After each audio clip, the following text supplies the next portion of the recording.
How's everybody doing today? Wonderful. Good, good. How many of you are involved in sales or marketing in some way in your organization? Okay. Complete this statement for me. Bill Gates said that 90% of business is Relational. sales. Oops. 1% of business is sales. When you think about who Bill Gates is, does he strive you as a salesperson in any way? No, not at all. But he understood that if we have a great product, but we can't tell a story or get a message across, it doesn't matter. There is a graveyard of more incredible products that died because they weren't sold than incredible products to be had in our life today. Think about the coolest thing you have in your house. There's probably 4 other versions of that exact thing that might even be better than the one you have that never made it to market because there wasn't anyone behind it to really be able to sell. Marketing and sales and marketing, it's all comes from the same thing. It's just sales is typically a dirty word for most people. They don't want to be involved in sales. They don't want to be a sales guy. They don't like sales people. But marketing is just a low pressure, impersonal way of selling. Anybody disagree? Do we have any other thoughts on that? That's really what it is. Finding a less intense way to get a message across. Well, the first thing I want to talk about today is your mindset surrounding sales and marketing. I have a pretty aggressive mindset when it comes to that because it really is the gas driving the engine of your business. Is can you tell your story effectively or not? Or are you willing to tell your story? And that's the mindset of a lot of people. Is that they don't want to be involved in sales, so they want to find a different way. So they call it something different. Now we call it marketing because it sounds better than sales, because we don't like sales people and get involved in the process. But it's okay to be a marketer, that's great. Right. But it's all the same thing, right? It's all the same thing. We're all trying to sort of getting the message across. And typically, if you're an effective marketer, at some point, asking the customer to come along the journey with you and buy the product or service. Right? So it really is just it. It's a different way to do it. But the mindset that I want to challenge you with starting is, would you be willing to sell your product face to face, door to door, if that was the only way you could do it? Would you be willing to do that? A lot of people would not. A lot of businesses try as hard as they can to avoid in-person direct sales as much as possible. For a lot of different reasons. Most of the reason is because they're afraid. They're afraid of rejection. They're afraid of the confrontation with the customer of asking them to do something they weren't previously planning on doing. When you market it, one of the cool things about marketing is you need to kind of steer the person before you give your face to face. So what we're doing is burn it. So if you're sitting with a client who's probably already heard about you from someone else or from an ad you put out, they've already decided I would like some retirement planning. So when you sit down here and ask them, would you like to join us? Can I work for you? Would you like to sign for my program? Whatever the ad looks like from your perspective, a lot of times that customers kind of already qualified themselves, and so it's a little bit easier to ask. But could you throw up a kiosk in the mall and ask every person walking by, would you like to sign up for some retirement planning today? A lot of people are like, no, I don't want to do that. Because the last thing I want to do is hit up people that don't know anything about me or my product and ask them if they'd like to do that, because that sounds like I'm going to get a lot of no's. How many of you agree in that setting, you're probably going to get a lot of no's? Yes. You're going to get way more no's than you get yeses, and you might actually stand there for a whole day and have 3,000 people cross your path and only get people to stop talking to you. Both of them are probably not crazy and probably don't even have money to even need their time, right? Sure. Well, the question here is, would you be willing to do that? And the willing part, you immediately think, would I be willing to do that? What you feel is you feel the pressure of what would it be like to be a salesperson. But I wouldn't put your mindset, because it's not, are you a salesperson or can you be one? It's, do you have a message that's important enough to tell that you would be willing to tell? It's a completely different mindset than, am I willing to go face rejection? I don't care about that. Do you have a compelling story? Do you have something that's worth telling other people about? Are you excited enough about the thing that you're doing with your time every day to tell other people about it and try to get them to do it with you or for you or them? Let that settle in for a second. Are you engaged enough in the thing that you're representing that you would present that opportunity to people over and over and over again, regardless of how hard it may seem when you're representing a product that maybe you're not super excited? So there's some part of you in here that doesn't want to do it. There's some part of maybe you're with a product or a company and super excited about, When you land over in this category over here, that you're excited about your product and it's worth telling people about, you automatically become a salesperson. Because you tell people about the thing that you're doing and the thing that you're part of. How many people have come across a neighbor, they're trying to get you to come play the sport that they play, or come visit this thing, or join the club that they're in, right? We all have those excited people that come across our path. A lot of them gravitate towards direct sales in some version, some way or another, whether they're in some version of an MLM or something like that. How many people know people like that? They will message you nonstop on Facebook, they will come up on your door, they will ask you to dinner, and you haven't seen them in 10 years, and you think that they're going to be friends again, and all they're trying to do is get you to sign up for their program. Right? We don't want to be that annoying person. So we think that that's what sales is. But really what sales is being excited enough about the thing that you represent to tell people. And if you can adjust your mindset to that and figure out what it is about what you're doing that does make it exciting to share, then it won't be hard to share. And you won't have to have a marketing plan behind you to share. You'll just share. At IBM, when they exploded, they took this realization, they made it internal, and they named their salespeople's evangelist. IBM doesn't exist now for a lot of different reasons, but in its heyday, it was a big player in the market. And they called their salespeople evangelists because those people were so excited about what IBM is doing. And IBM honestly set the stage for everything that we are connected with tech-wise right now, from Microsoft to Apple and all the hardware and all the stuff we use. It all came from IBM because they exploded, because they were very excited about what they were doing. So, first question is, are you excited about what you're doing? That's an internal thing. You don't have to say no if you're sitting. You don't have to say no. But I want to challenge you that the first thing that you need to do when you're thinking of sales and marketing is, am I selling the right thing? Am I marketing the right thing? Do I really enjoy it? Do I really believe in what it is I'm doing? Because if you do, all I got to do is just give you a little bit of inspiration and a little direction to head in, and you'll go do that. You know, you'll push through barriers and overcome objections and seek out customers and create opportunities to tell your story if you feel like that's what it is you're doing.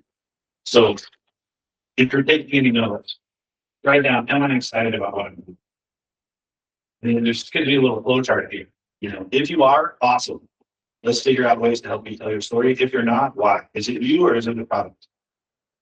Is it you're not excited because you don't feel good enough about yourself necessarily to be a spokesperson?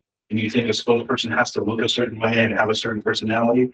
I can tell you I've trained hundreds and hundreds and hundreds of salespeople at this point, and the ones that I like the most are the ones that other people don't think are salespeople.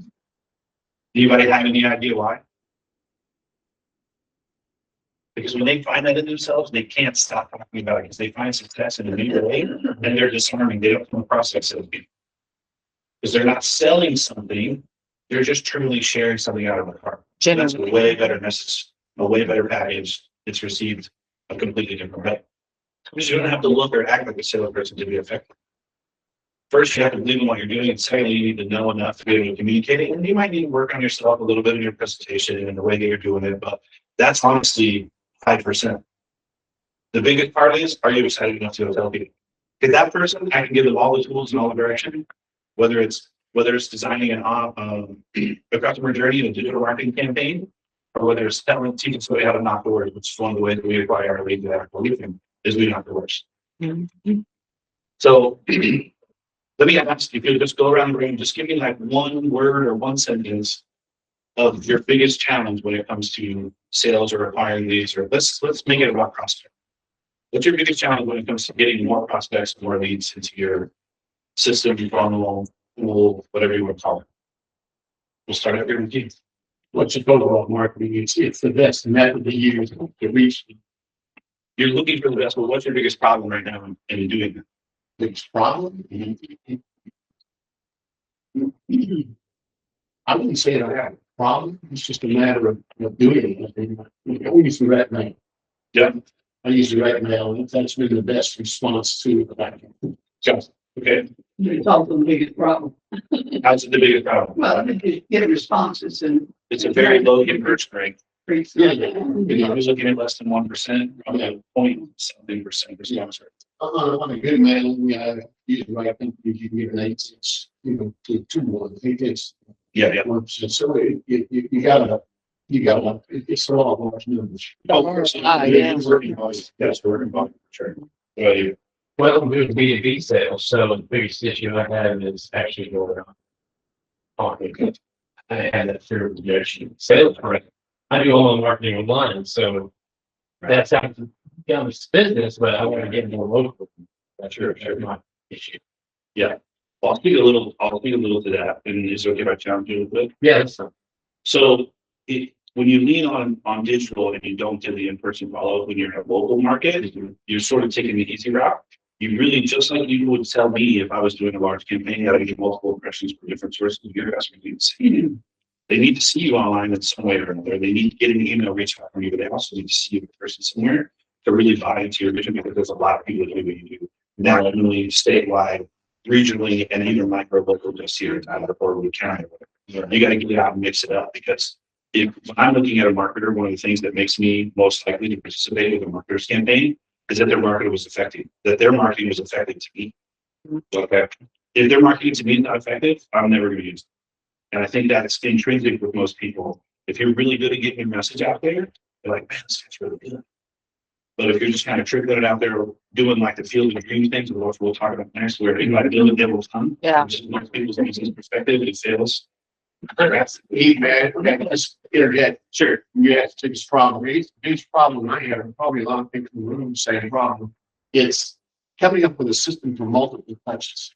Yeah. Because you gotta touch a person so many times before you get a response. And that's probably the biggest single problem most people have is, what's your system for multiple touches? I know that's one touch. Right. But then you gotta have other touches behind that too, and that's the biggest thing. One of the challenges in direct mail is you can't measure whether they were touched or not. You don't actually know whether it's Right. You're just hoping as you, so you can do what you think is the second touch, it might actually be your first touch, because they maybe didn't see your exact, right? So really, direct mail for most businesses is a very tertiary avenue, a very tertiary channel, way out there on the side, that they know is very low percentage conversion or saturation. It's not very many people are going to see it all what you send to.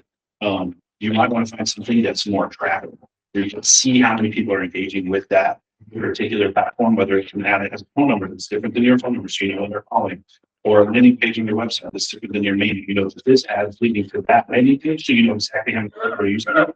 Because then you can get really specific with your dollars and be effective. Direct mail is really hard unless you have a coupon that they have to come use. Then you know specifically they came directly from that ad. And what you need to know is where do you convert people? It's not just where do they see you, it's what step in this process and you can make the decision to come see me. And that's why a lot of direct mail has coupons. It's not because they actually want you to get a discount. They want to know where you came from. So Yeah. travel. Yes. I would think cost. Cost.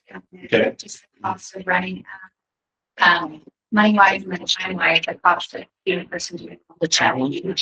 Right. So your role is, No, I'm assuming you're trying to find people who donate. And Well, I'm more of a fundraiser than a fundraiser. So community relations and then I did all of it. right. But the end goal of what you're doing is it to get people to donate, or is it just awareness? If so, it's kind of the legacies of, I can do that if you come and you volunteer with me, or if I can, if you were going to create this great relationship where you think about us positively, and then maybe down the road you tell someone and they end up donating and Totally. 30 years later you're state planning and you want to get Yeah, back. I get it. It's a very long lead. Right. But I think you might be a little bit hesitant to tell them what it is, which if you not have this big customer journey, the aim is you want those people to give them soon. Yeah, Mhm. or come live with us. Of course. Right. But if you get really clear on that and you're not afraid to say that, it'll help you approach those people with a stronger mindset. You know, maybe this person, well, you know, maybe I'll talk to 100 people, maybe one of them will give me money. If you come in with a stronger mindset, that's a little bit more clear, a little bit more direct, you'll find people convert a lot easier than you think, because they actually aren't resistant to giving you guys. And it's an incredible. Yeah. They're not going to be like, oh, this person's selling me and doing this stuff. Right. How I get to give them recommendation. Tyler, if it strikes their heart, if they're the right customer for you, you don't have a lot of conversion and a lot of objections. They go, this is great. I love this. I have some money. Let's give it.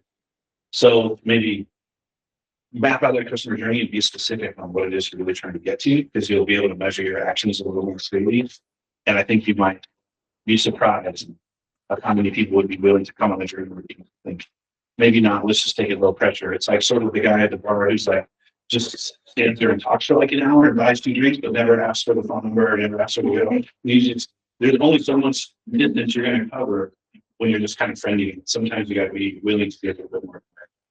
Can you reword, I mean, can you say the question again as far as, so that we all know he asked what the question was, and I'm like, you said, what is the challenge? What is the challenge?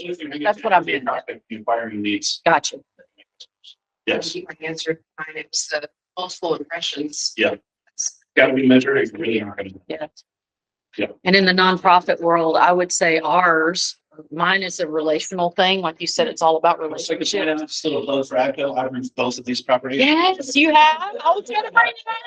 They're the bomb. No, but really, I love it. Yeah. Y'all did a great job. And I was gonna say that actually, no, mine is, we're basically the quote unquote new kids on the block, if you will. We've only been around since 2019.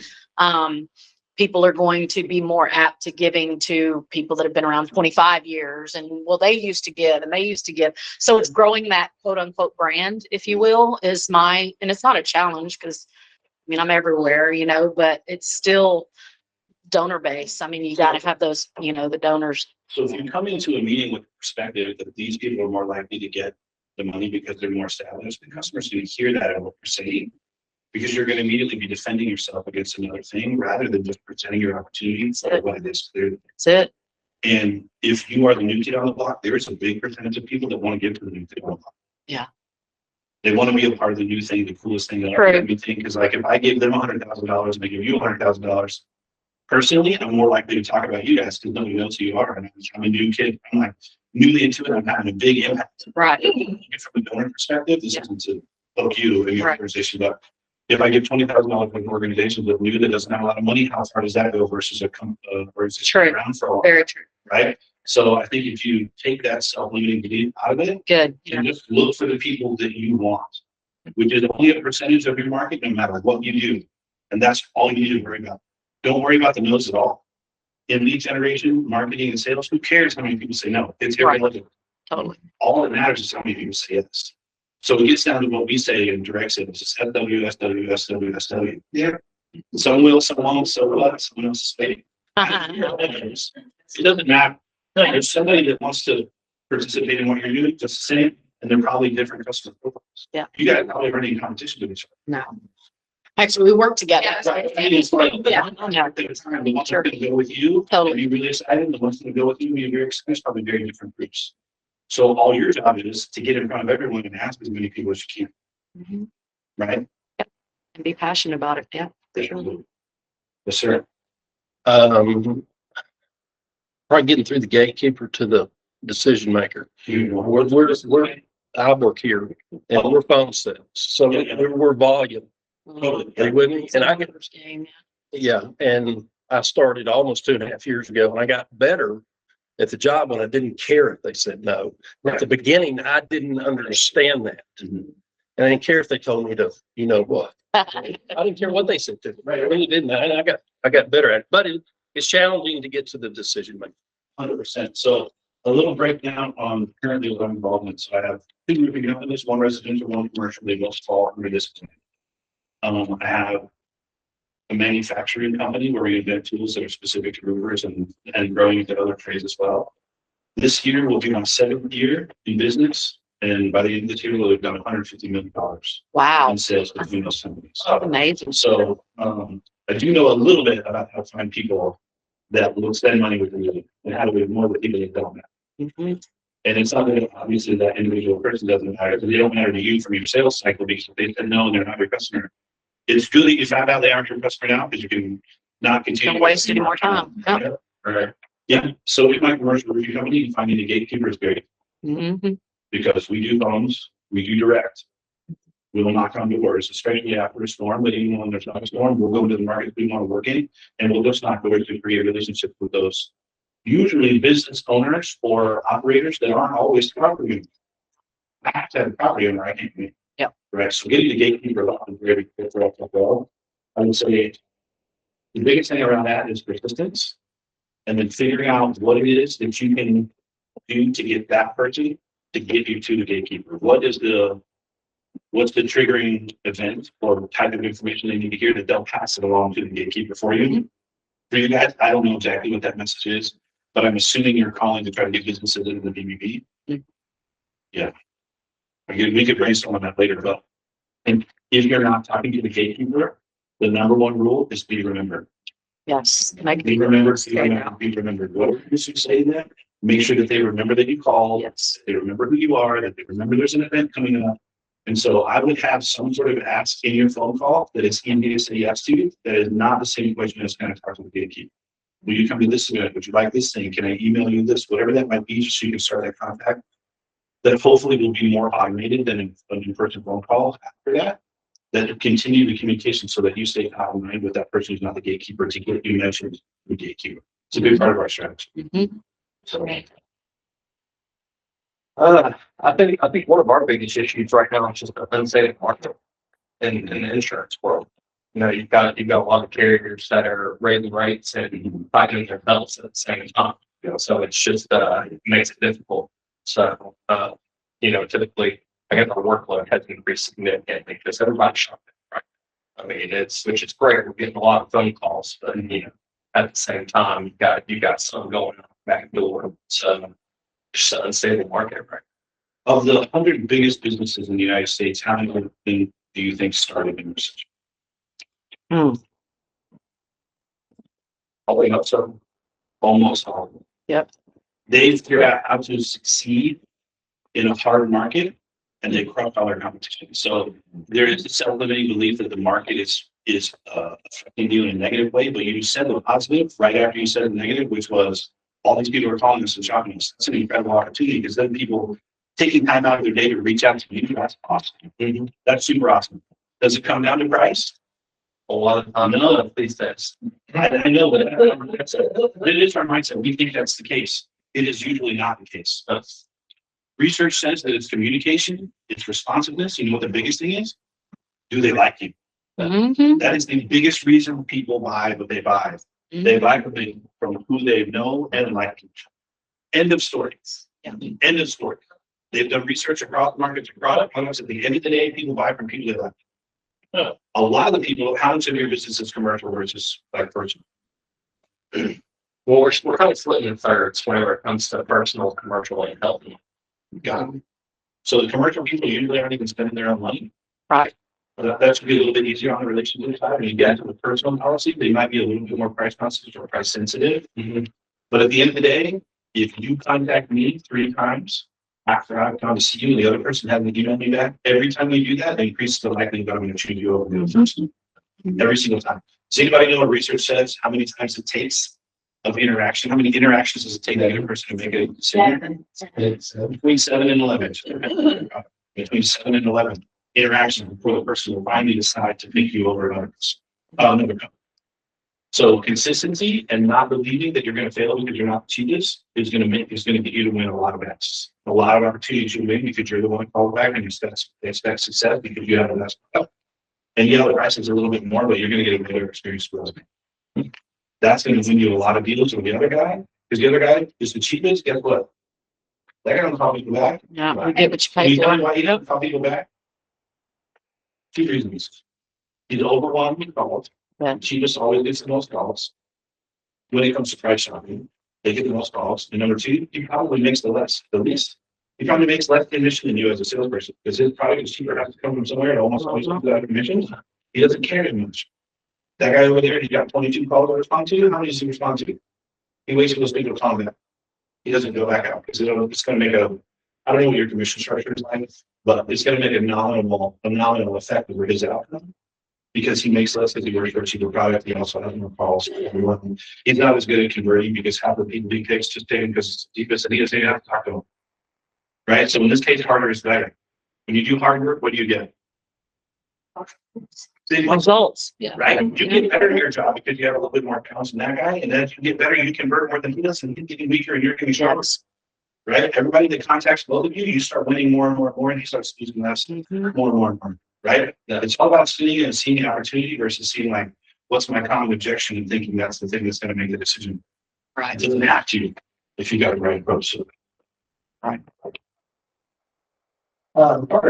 We agree with a lack of willingness to pursue the changing market of clients. So for us, I mean, we've been around since 77. We've had multiple people in our staff who are been there for about 30 years. Right.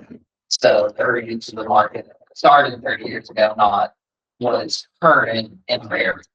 Right. How much of what you guys are both are, right? Maybe how much of what you do is direct to customer cold leads. You do any cold lead, so you're all inbound leads to your response. Yeah. And so you're saying one of the challenges is that the way that you acquire those leads that you think of is better, we're using old antiquated outdated for the student.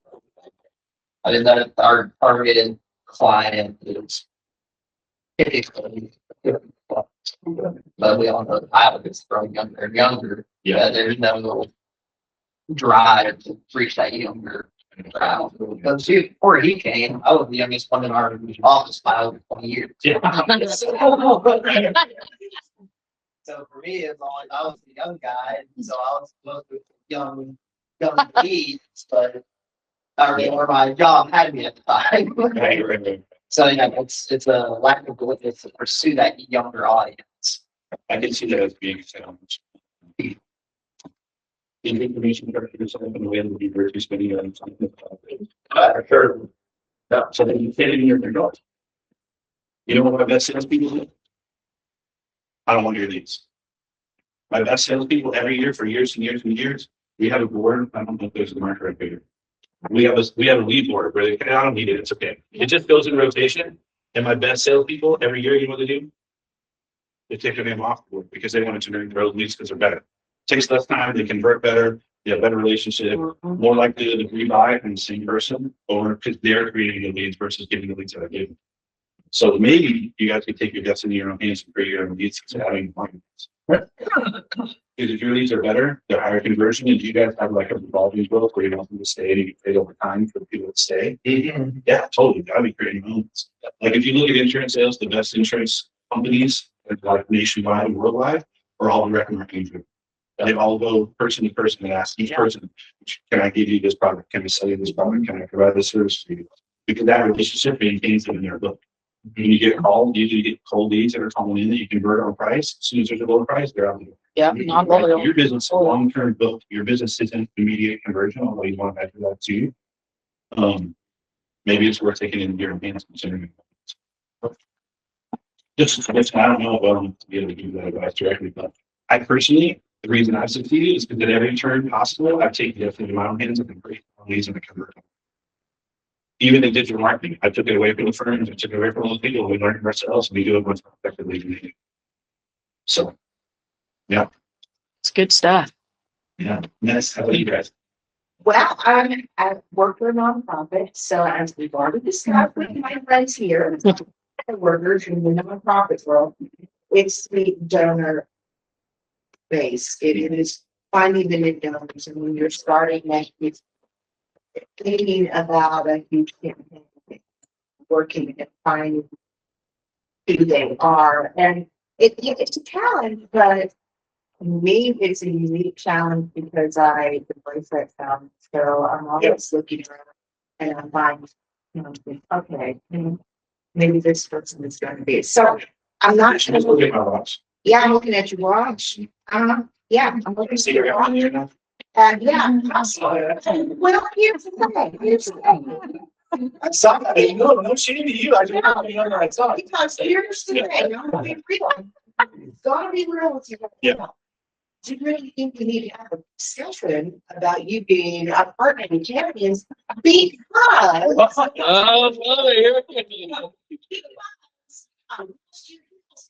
there's room on my house. There you go. So, You need a clean earlier, right? yeah.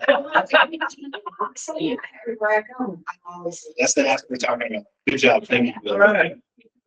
I think really I'd have the same feedback for you, but I would add to that. I think from a development standpoint in nonprofits, the biggest thing you're going to do to attract owners is are you effective at telling your story? Is it a compelling story to work with you? And is there change or candidate? Can I, as a donor, see what my dollars do for an individual and how see that in a measurable way or a tangible way, not a maybe hope so kind of way? Right. You're going to be much more likely to get some. What's that? I appreciate it. We're about to do our big fundraising, our big charity thing coming up here really soon, so you guys are in the right room. Oh, We're gonna be doing our big thing. We had to postpone it for a couple of years due to COVID. It's really sad. But so far, AVCO has donated over $1 million to charities. wow. Woo! For me, being new to selling a product, the uncertainty and maybe the apprehension. Of what this is all going to mean when you're talking to the customer, right? Interaction versus interaction, apprehension. Is this going to go well? Is going to people say yes? We have to like that specific one. For sure. It's something that I think that is part of sales, always has, always will. There's a reason, this isn't to what anybody else says. There's a reason why sales is a highest paying position in the United States year after year after year after year after year. Every year, salespeople make the most money of any career. Doctors, lawyers, any of that stuff. If you look at CEO of Fortune 500 companies, you have to take them out because they're the best. Right. But if you bump them out by category, sales is always the highest earning. Do we know why? Anybody want to give me the singular reason why sales is the highest paid? It's the hardest. Sorry, I interrupted. It's the hardest. Why is it the hardest? Well, it's a very personal job. You have to be Very personal. Exactly. all the info. Yes. 30% thing. It is the hardest. Yes. And people don't understand it. They think, oh, that guy's just very personal. He's just really good at sales. But they don't understand the personal rejection that person faces over and over every time he walks. That person gets the choice to not like. Plus product knowledge, you have to know every level of Yeah. the company and able to represent it in one meeting. Yeah, no, you definitely want to be that person. That's the sales role I like, is the friendly expert. That's what I train on my answers. Kind of the wheel of what kind of sales do you want to be. I want my people to be the friendly expert, right? They want to be disarming. They want to have enough knowledge to gain their trust, but enough personability that you can maintain communication with them, enough interactions to get to the close. Because if they're edgy or abrasive or whatever, you don't want to talk to them. So you don't get enough. You don't get far enough down the journey to make that conversion. But at the end of the day, product knowledge is a small percentage, because I can show you armies of college kids that sell millions of dollars of stuff every month, every summer. Whether it's satellites or security systems or now solar or it's roofing or whatever. Anybody know why they do so good? Passionate? No, They do not care what you think. that's true. They do not care what you think. They are willing to knock on the door, connect with you, give you an opportunity to like them, but they do not care if you like them or not. Do you care whether people like you? I do. Very much so. It's very hard to work yourself to the point where you present yourself with enough confidence that you don't feel less than or rejected when someone says that. It is a very personal development. It's a very personal process to develop yourself to the point where it doesn't matter if it's speaking. And that is like personal advice. It's not specific to sales, but it will make you. Every great salesperson has that. What some people look at as thick skin, where they just don't hear the words, and stuff. They don't hear the words. They don't believe them because they know the truth. The truth is, I'm awesome. Yeah. That's the truth. And I know that inside my core, the way that I got to know it is I got tested over and over and over again. And I proved it to me. I didn't prove it to anybody else. I proved it to me. So now they can take it from me because it's my belief about this. Man. Right. So when I get rejected from a customer, it doesn't matter. But that's the issue that you got to drive at, because then you'll land on those phone calls with more confidence and more stability. And the worst thing you can do is try to hold on to somebody who's not interested. Oof. Because what did that person do? They run away. You lost the prospect from ever coming back because they skirted out because you were a little bit, you held on too tight, you were too persuasive, you didn't take no too many times or whatever, and you were desperate. Desperation, it never closes you. I always go back to the allegory of the guy at the bar, and it's not because I'm crude, but because it's a very clear representation. The guy at the bar that's desperate doesn't go home with anybody. The guy at the bar that doesn't care, who's sitting there by himself, who's like confident, chumming up with his buddies, that guy has all the opportunity in the world. The guy who's going to every girl but is desperate and doesn't have a good mindset when he approaches them, but just he's willing to like take the risk. That guy doesn't really get anywhere. Unless he finds the wrong girl, which is also there. There's a lot of alcohol involved. That's where we go back to the numbers game. Instead of reckoning the burden of sales, if you ask enough people, somebody will say yes. Yeah. But at the end of the next morning, would you rather come back? The walk of shame. So, and not to be crude, but that's just a very clear parallel. of sales approaches is, getting picked up in that. Yeah. It is a little crude. If you go into that situation apprehensive, the reason most of us are apprehensive is there's just a little insecurity there about whether this person's going to buy from me or like me, because ultimately it's really about are they accepting me or rejecting me? Rejection only has power when it affects your view of yourself. Somebody who rejects you and it doesn't affect the way you view yourself, it's irrelevant. It's unneeded data. It doesn't go anywhere. It doesn't get calculated. It doesn't go into the sum of how I did today. All the no's don't get counted. When you have that confidence in yourself, it doesn't matter how many people said yes. It just matters who said it. I mean, who said no? It just matters who said yes. Right. And if you know going out of the gate, you're going to make a lot more calls and say no than say yes. And there really should be no reason for them to affect you. Right. Because it's literally a part of the process. Like my guys know when we knock doors, 33-1, 30 doors. If it's the right time, the right neighborhood, we'll knock 30 doors. We'll talk to somewhere around 10 people. We'll expect about 3 roofs and we'll sign on contract. So my guys know, hey, I'm on door 29. I got 29 expected no's. There's no reason to worry about that. There's no reason to have affected mindset. There's no reason to feel bad about it. I'm about to find the one. And if it takes me to 59 and I still got no yeses, great, because I'm about to get to. Because I know the numbers, because they work, because we measured them for years and years and years and years and years and years. Across different companies. I train other roofing companies all over the country. I'm training their salespeople. I know the numbers. Those are the numbers. You might need to know your numbers. They might differ a little bit from salesperson to salesperson, but generally speaking, salesperson acumen is not the greatest difference between success or failure. It's the one who can take the most no's. That's who gets the most yeses. Babe Ruth is famous for the most home runs, but he had the most strikeouts. He was the most willing to fail. That's what made him successful. It wasn't that he was the greatest hitter, is he was willing to swing at every effing ball as hard as he could. Yeah. And not worry about whether he struck out. That translates to a lot of what we do in sales. Are we willing to make the calls? I can almost guarantee you, how many of you are salespeople for the BBB here? 40. I can almost guarantee you, I can put all the incentive in the world on the table, $1,000, $5,000, $10,000 for who's going to create the most accounts in the next 30 days or 60 days or 90 days, whatever is relevant to you. The one who's going to win, I can guarantee you, I can tell you exactly who it's going to be. The one who makes the most calls? Absolutely. The numbers game, yeah. Right. So if you know that those calls, most of them are no, and it doesn't matter to you, then you're more willing to make calls. You're also more willing to hang out and get off the phone with people who don't want Quickly. Right. One of the worst things you can do is try to hang out with a customer that's not telling you. Yes. Don't waste your time. Just move on. Someone else to let. Somebody else is waiting. I'd rather dump this customer and get to the yes fast. Center. Cool. Next. That's good stuff. I don't really have a problem with lead generation per se. Yeah. But being 4 years of sales here, I think my challenge is with sales is to learn from my mistakes. Yeah. See where I'm getting into a bad pattern. Yeah. Self, diagnose and then correct that. I know that all the teaching and I know all the processes. I've done sales for a few years, but Yeah. there's always more to learn. But just kind of going back, okay, that doesn't work. Get out of that run. Right. Totally. But so, yeah, we got an army of salespeople, and I can see them when they're having a bad day or a bad week, and they're in their funk in their mind. The biggest thing to do about that is to have a process or a ritual for yourself that you do to start your day that is not based on your results of your first few calls. You set your mindset before you start calling. Whether that's like 20 minutes of meditation, whether it's watching inspiration videos, whatever it might be, if you take control of that and get it up into your arms before the customer can get it out. The worst thing that I think you can do as a salesperson is walk up to a door, which for you is not a door, it's a phone, pick up the phone, unprepared.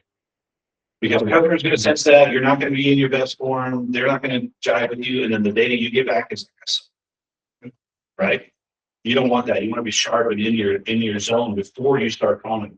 So in my office, if I had paid salespeople that were W-2, which I do in my commercial thing, I want there to be a 20 or 30-minute ritual at the office where everyone talks a little bit about what they're going to do today, and then they focus up before they step out. They're prepared. They have a little rally meeting. Some people call it a huddle or whatever it is. And then take 5 or 10 or 15 minutes at their desk and they get focused on their goals and their why and way to overcome objections, and they focus on their past successes and they don't worry about their past failures, and they make their first call, and it's way better. It's way more likely to go better. Then they start getting information back that says that they're good rather than this. But you got to take that into your own control and don't just wait for the first customer to be able to give you that trajectory for your day, whether it's gonna be bad or good. You gotta take that into your own control. And that discipline alone will make you more confident in yourself. So that when you go into that conversation, you feel more confident. And the customer always feeds off of that. So on the phone or at the door, customers usually make a determination on whether or not they're gonna go with you in about 3 seconds. They've already made the determination of likely yes or likely no within 3 seconds. Has nothing to do with the content of what you're saying. You can't say anything notable in 3 seconds.